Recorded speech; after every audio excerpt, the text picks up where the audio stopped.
Salut à toi, ravi de te retrouver dans l'épisode numéro 136. Aujourd'hui, on parle de course à pied et je vais te donner deux paramètres importants que tu peux utiliser dans tes entraînements pour continuer à progresser, pour continuer justement à évoluer dans la course à pied.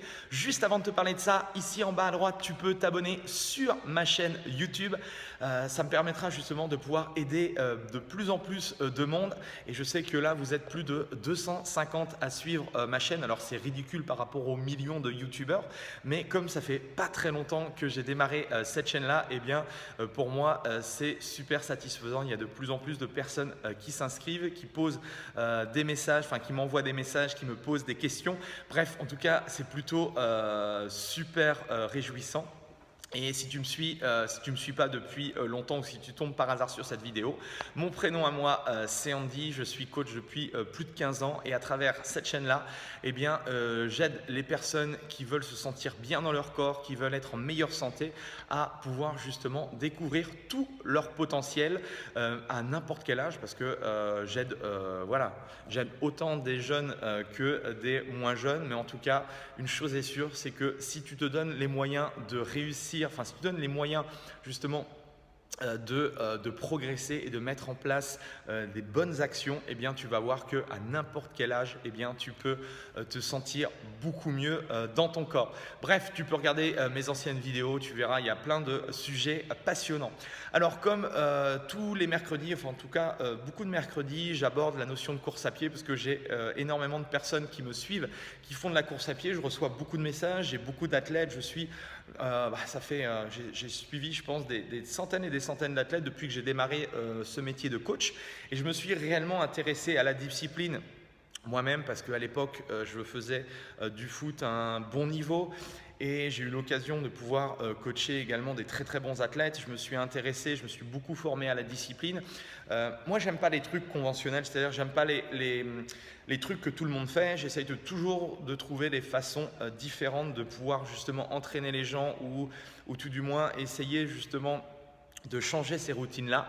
Et c'est vrai que je me suis aperçu justement en coachant de nombreuses personnes à la course à pied, alors des débutants comme des personnes très entraînées, que l'un des gros problèmes, c'était qu'une fois qu'on a trouvé son bon rythme d'entraînement, sa bonne routine d'entraînement, eh bien on la garde pendant des mois et des mois. Et en fait, comme la course à pied, on va dire bon nombre de sport, eh bien, le fait de garder le même entraînement très longtemps, eh bien, on va arriver à une phase de stagnation. Mais le pire dans tout ça, c'est qu'on va arriver dans une phase de régression. Et je pense que si aujourd'hui, tu as envie de prendre soin de ton corps, si tu as envie d'améliorer tes performances, quelles que soient tes performances, ce n'est pas une question d'élite ou autre, mais en tout cas, tu as ce petit objectif de toujours faire mieux que la veille. Eh bien, l'idée, c'est de pouvoir bouleverser tout ça, c'est pouvoir changer un petit peu les façons de t'entraîner. Et à travers cette vidéo, je voulais te donner en fait deux paramètres qui, moi, me semblent intéressants sur la course à pied. Et le premier paramètre, en fait, c'est de varier les terrains. Alors, tu sais que souvent, quand on parle de course à pied, c'est chausser ses baskets et d'aller sur le goudron, sur l'asphalte et aller courir. Alors oui, si tu fais des marathons, si tu fais des 10, des semis, la plupart de ces courses-là vont se faire sur du bitume, d'accord? Donc je ne dis pas que ce n'est pas intéressant, je dis que simplement, l'idée, c'est de pouvoir varier les différents terrains. Aujourd'hui, il y a énormément de terrains différents. Il y a des pistes Vita, il y a des pistes finlandaises, il y a des pistes d'athlée en tartan, il y a tout ce qui est dans la forêt, tu peux aller en montagne. Bref, il y a différentes variations de terrain. Et ce qui est intéressant dans cette notion de varier les terrains, c'est que tu vas travailler la qualité de pied de manière différente.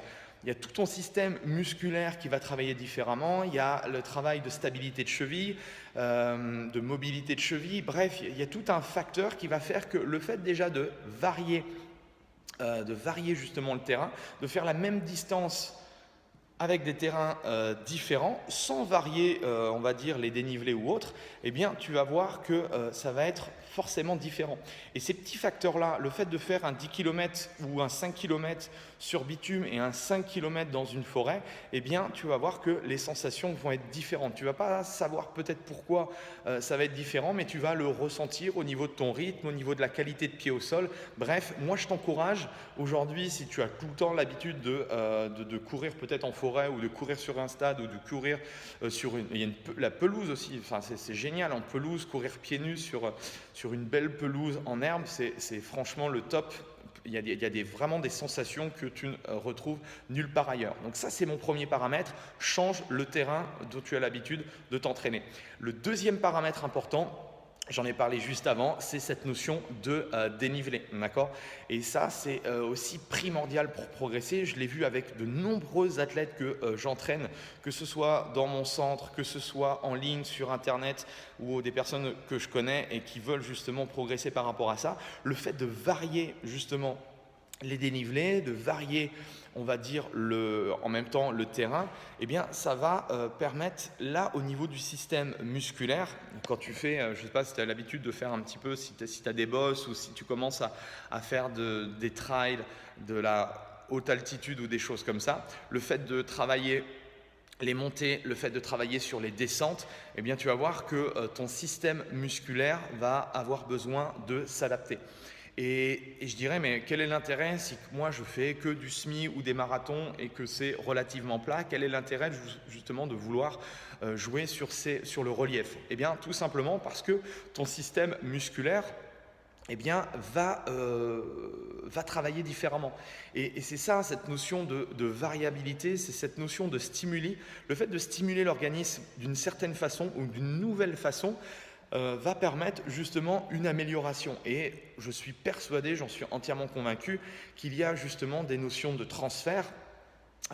Si tu cours, si tu fais des entraînements de côte et que tu reviens sur de la plaine, si tu reviens justement sur un dénivelé proche de zéro, eh bien, tu vas voir que tu vas avoir justement des facteurs positifs à tout ça.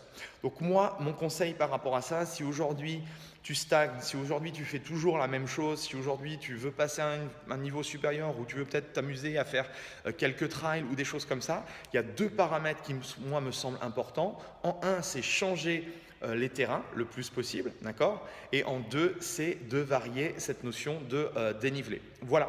En tout cas, je ne sais pas si ces deux conseils, c'est des choses que toi tu fais, tu as l'habitude de courir, c'est des choses que tu fais. N'hésite pas à me donner un petit peu ton avis par rapport à ça. Si tu testes également ces deux conseils, n'hésite pas à me donner un petit peu tes impressions, ce que tu as ressenti en changeant de terrain ou en variant les dénivelés. Si tu as aimé la vidéo, eh bien, un petit like en bas sur la vidéo, ce serait super top pour moi.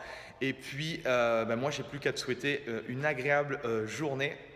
Moi, c'est direction l'entraînement et on se retrouve demain pour de nouvelles aventures. Allez, salut!